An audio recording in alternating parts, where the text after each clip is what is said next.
Here's how to get started counting your calories in a deficit if you've been struggling to lose fat the last few years. The very first and most important step to start a calorie deficit is knowing how many calories keep you at your current weight, which is called your maintenance calories. This is found by using a food tracking app like the MyFitnessPal, along with using a food scale to track all the calories from the food you eat to find the average amount of calories that keep you at that same weight. This initial phase will last for 1 week, then we'll go into phase 2. Phase 2 is setting a budget of calories less than what you average during that 1 week of tracking.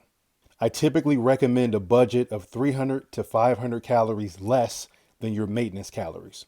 Now, an important note with all of this, the amount of calories you will be burning from walking, doing cardio, and weightlifting must be factored into your calorie budget to ensure you have enough energy to handle the increase in your workout intensity over time. So you're 265 pounds and your goal is to get to 230 pounds. You're sedentary.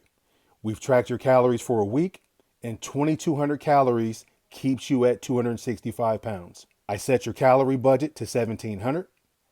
Now in our next video, I'll cover how we come up with these macro percentages and what you need to do to set yours based on your goal.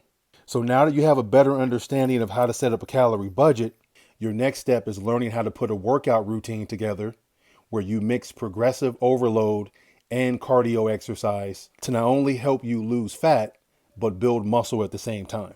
Stay tuned for our next video, hit that like button, and make sure to follow for more.